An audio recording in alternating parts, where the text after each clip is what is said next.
Good morning, everybody. So we are recording this on a very exciting day here. May 1st. May 1st. And possession day. Possession date. I don't have the keys yet, but because it's like before noon. But yeah, I'm waiting for the keys, so I'm very excited about that. Because we're getting possession today, and we have fireweed here actually setting up right behind us. So if we hear any banging around, that's just Aaron and Tristan being loud, you know, shifting grid walls around, you know, making a mess of things before everything gets pretty. So they're here for a pop-up. You guys aren't seeing this until Friday, so unfortunately the pop-up will have passed. But yeah, I'm gonna head over when I get the keys, and take some pictures or maybe some videos of the new place so you guys can see it pre-demolition. It's going to change fairly dramatically, and she's going to be responsible for a third of it because the colors. Yeah, you get to paint it. So exciting. I was playing around with the colors for the floor, for the tile, cool. And I was like, I really think I like the idea of that floor tile in the front being blue. I'm into it. So, because I was, you know, I went on the Benjamin Moore site and I took the picture, and I'm like painting the walls with their colors that we picked out, and then I picked a floor color or a paint color that was really close to what we have for the floor, and I did the floor in that. I'm like, this looks really cool. Yeah. So. No, I think I love that. I love colored floors. Yeah. I don't know why people don't do that more often. Yeah, so it's gonna be fun. Yeah. But we have like walls to tear down. Sometime next week my dyeing is going to be interrupted because my sinks have to come out of here and move over there and get hooked up over there. So I don't know how many days of dyeing I'm going to lose out on, but we're prepared for that. So And then you go where? Then go to Knit City, Toronto. Yeah. Wow. So our next podcast, I think we're going to have to record really early because we leave at some horrendous time. Is that on a Wednesday? It's on a Wednesday. It's like, what, 6:55 a.m.? Yeah, it's funny. It's terrible for me. Hilarious. Yeah. So anyways, yeah, so we'll probably have to record that on the Monday. Unless you guys all comment in the comments that you want us, like maybe Black Shirt Guy and I can do a live Friday there at setup or something. I don't know. I don't know how that's gonna work. Totally. Well, it would be because it'll be chaos, but it'll be chaos. Hilarious. Black Shirt Guy loves some chaos. Oh yes, we have some videos planned for that chaos. So can't wait. Yeah. And we should thank you all for the awesome weekend we just had. Yes. So I think that was that your first? No, it wasn't your first pop-up year. No, but last pop-up I was still pretty fresh and new. Yeah. So it was like. And we did amazing. Like. Yeah. And I think it was a really good weekend. Vendors did too. It was amazing seeing everybody come out and. Yeah, the Yarn Rebels, and then everyone else that was doing the yarn. We had a very, very busy hour here when the Rebels were here, because about 30 of them descended on the store all at once. And we had several other customers in at the time too. They all kind of ran away though. So they were like, what is going on? No, a bunch of them stayed. Yeah, it was fun. It was lots of fun, and it was pretty busy all day. So hopefully we're planning on doing this next year. I'm guessing we probably will be. Yeah, we had people coming from far and away just for the yarn crawl. We had, I think the furthest was Fort Mac. We had Saskatoon, but I think Fort Mac is further away. I think so. Maybe. I don't know. I haven't actually gone. But that's a whole Fort different Mac, province, so that's special. Yeah. Anyways. Yeah. So. Yeah. Anyways, it was a huge success for all the yarn stores, not just us. I'm pretty sure everyone had a really good day. Yeah. So thank you for supporting your local yarn stores. Yeah. Yeah, it was really fun. Yeah. And so yeah, we don't have any whips to share today. Mine is still top secret. I'll be able to share it with the next podcast because on Mother's Day, May, I don't even know what day it is. May 12th. May 12th is Mother's Day. That's the Sunday before Knit City. And so we'll have the contest yarn revealed. Oh, right. So subscribers to the newsletter will get they'll get an email about 6 o'clock in the morning or so, and they'll be the first to see it, and then it'll be revealed on the website at noon. Cool. So, and then you guys get to choose a name for it. So think of something cool. And this one might be my favorite of all the contest yarns that I've dyed. Wow. Might be. It's really close. I would say it's a close contender with Monet's Garden, which is probably our #1 seller now. Yeah, and this one's also knit up on the alpaca, and it looks so good on the alpaca. Yeah, we've got it on several different bases. Yeah, but I think that one. Oh, the alpaca is just so dreamy. So yeah, my project that I'm working on right now is a test knit for Susan Chin, who is doing a shawl. I won't reveal the name of it because I don't know if she wants to have that revealed yet, but yeah, so the shawl Kim has one, but we don't have it here because Susan's taking pictures of it, but Kim has one that's all knit, and mine is a mixture of knit and crochet, and Kim just got to see it this morning. Yeah, and gorgeous. It's so pretty. I love it. So we will have kits at Knit City for the pattern and for the pattern release. And so there'll be kits and she has 2 versions. Like she said, there's a crochet and a knit version. Yeah, and both, 2 sizes. Yeah, both versions have 2 sizes. Yeah, so we both did the smaller size because life didn't have enough time. Very busy right now. So, but there will be samples of the large size. Yeah, Susan's giving us one of her samples of the large size for the booth too. Yeah. So, because the large one's really cool. Like you can wrap it around your body. Yeah, you put it over your shoulders and then you crisscross it in front and then tie it at the back. Yeah, it's really cool. So, if anybody out there watches Outlander, Claire and some of the other ladies have shawls like that in the show. Yeah. I mean, you don't have to wear it that way, but that's kind of what it was designed for. Yeah. So it's really cool. And I love the mixture of the crochet and the knit together. Cool. It looks really neat. Yeah. So. Yeah. And I think that was her original intent, was to have a mixed. Yeah. And then she decided afterwards to do a knit as well. Yeah. Yeah. So. Yeah, it's going to be, I think people are really going to like that combo. Yeah. Totally. Yeah. It seems to be really. And I have to say, the crochet part goes so fast. Yeah. Crochet is quick. Yeah, and it looks really neat. It's just a combo of fan stitches, but it's really, really nice. Yeah. So so we've got Knit City Toronto coming up, and I guess I leave in 2 weeks, which I can't believe. The yarn is already on its way. That got shipped out Monday. This week. Yeah. And so hopefully it meets me in Toronto. I will admit I'm a little nervous about that. So scary. I have insurance on it all, but I don't care how much insurance is on it. Like, I mean, it's a lot of work. If it all gets lost, it's all insured. I'll get the money out of it, but it's how much work went into it. Yeah. Totally. And then, if I show up and we've got 3 suitcases that we're also bringing full of yarn. And if I show up and that's all I have, and I literally have to find some tables and open my suitcases and put the yarn on the table and I'm like, hey guys, here I am. That will be so sad. It will be sad. But that's the worst nightmare for any of these shows. It's not going to happen. It's not going to happen, but So then we also have another pop-up this month, right? Yes, we do. So on May 11th, we have Sarah's Fiber Arts coming, and she's got some really nice bags. She uses a lot of thrifted materials. So she'll go to the, Goodwill or wherever in Camrose, and sometimes even in the city here. And she'll look through whatever they have for fabric donations. And I know I sent her a bunch of fabric. Oh, cool. Like a ton. I have some too, maybe. Yeah, so I just said, here, Sarah, take it.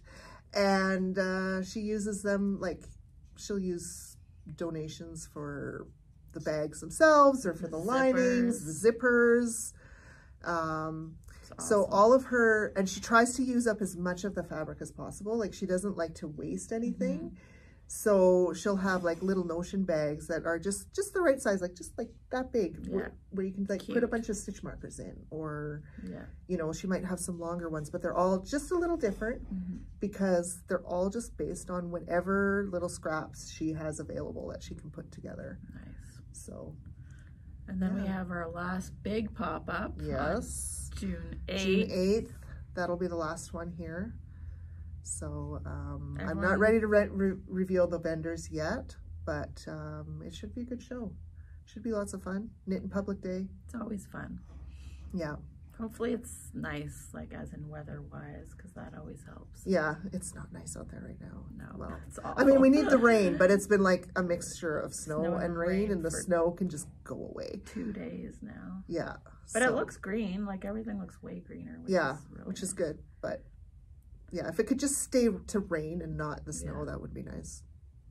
Yeah. Yeah. That's basically it, I think. I think that's about all we have to talk about. And then, yeah, the second half of the podcast, I'll be showing some pictures of the inside so you can see how truly terrible it is in there.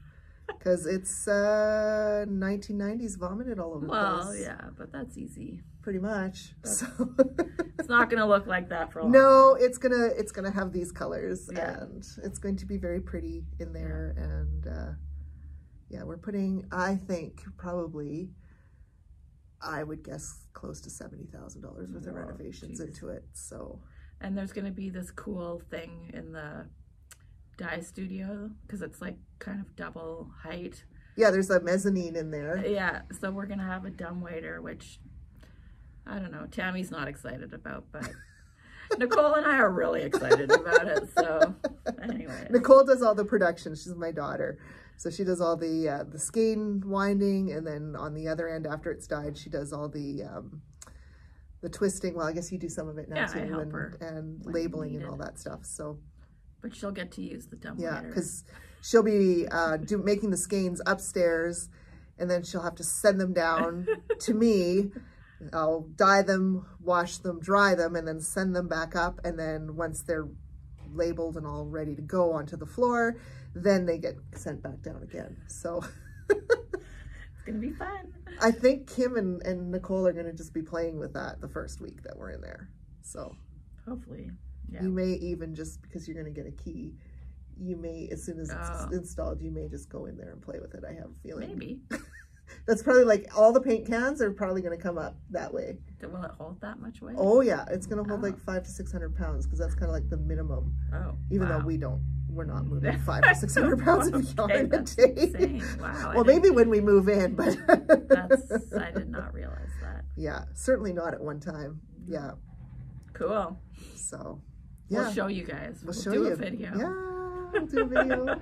So anyways, I guess we'll say bye for now and just watch the second half for a little sneak peek, and you won't see the address.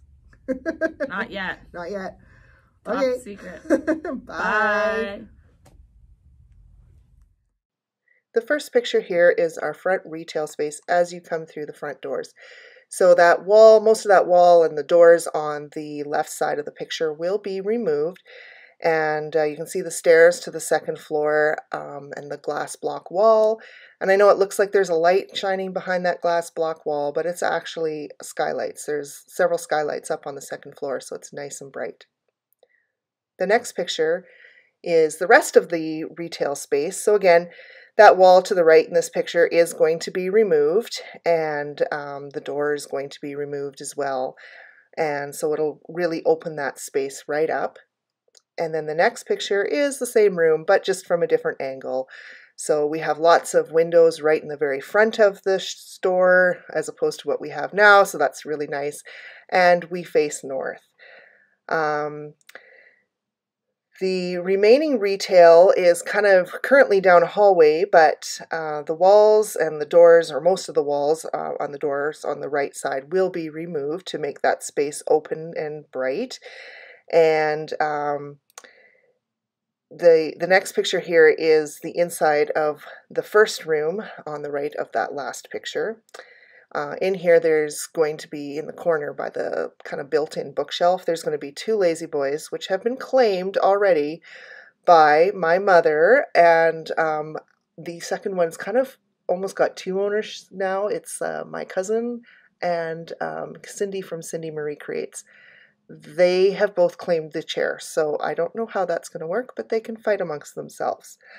The remaining space is going to be for the spinning wheels and looms from Ashford to be on display, so they're not going to be kind of tucked away from the rest of our retail stuff, so I'm excited to have that out in the open. And then this room here, the wall in the center, which is kind of the hallway right now, is going to be removed, and this room is going to be the office for Kim and I to work out of. So basically we're going to pass through the office in order to get to the warehouse where the dye studio will be. And we're also really excited because we are going to have a kitchen for the staff. I need to get a fridge, but we'll have a full-size fridge in there, and so we're really excited to not have to all be cramming into a tiny little bar fridge, which will be going upstairs. And you'll see where that's going in a little bit here. The warehouse space here has about a third of the space that I currently use, but everything's kind of moving around and shifting around. I've measured it out, and the space is actually perfect, the right size just for the dyeing portion of what I do. So we are spray painting it really, really light blue and improving the lights like by a lot in here. So I'm really happy with how bright it's going to be in there, and it should be perfect for seeing all the colors that I need to see. And then the other thing that this warehouse has is a mezzanine. So up here we will have all of our bare yarn will be stored, and perhaps some other equipment, I'm not sure. But the Kim's super excited because we're putting in a pulley system, and that's so that we can move the yarn down from the storage upstairs into the dye studio so it can be dyed, washed and dried, and then sent back upstairs for final finishing. And the room that will happen in, all the skein winding and the finishing, so the twisting and labeling, etc., is going to happen in this room. So that's my daughter Nicole will be working in there. And it's just off the mezzanine, so it's very handy for her to access all the bare yarns and for us to send the yarn up and down from. The other rooms on the second floor, other than a bathroom, and I didn't take any pictures of bathrooms because I think we all know what bathrooms look like. So we've got the social area. So the most of the walls on the right-hand side of this picture are coming down in the doors, and so it's going to be a nice big open area. And this area is going to be for our social events and classroom for bigger classes. You know, we have like our yarn and yak on Saturdays, and I know my cousin wants to start one on Wednesday mornings, and you know, classes, that sort of thing are all going to happen up here. And we also have, and I didn't take a picture of it because I couldn't really get a good angle on it because it's a smaller room, but it's another office, and that's where we'll be eventually doing the podcast from. And when we have classes that are up to maybe 4 or 5 people, we might run them in there if a class is wanted at the same time that we have like a yarn and yak or something like that. So yeah, we're kind of excited to have 2 spaces for that.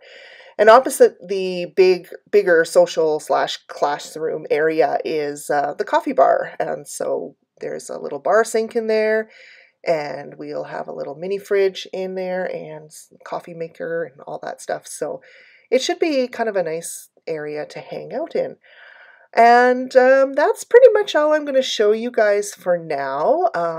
When I recorded this, we've already had some walls ripped down, and I can say I'm very excited by what I'm seeing. Some walls are painted, so I'm loving the colors so far. The warehouse is much brighter. So yeah, probably in our next podcast, we will have maybe some interim pictures of the renovations, because the renovations are going to take several weeks. So we'll maybe throw a couple more on to the end of the next podcast so everybody can see them. So anyways, until next time, bye.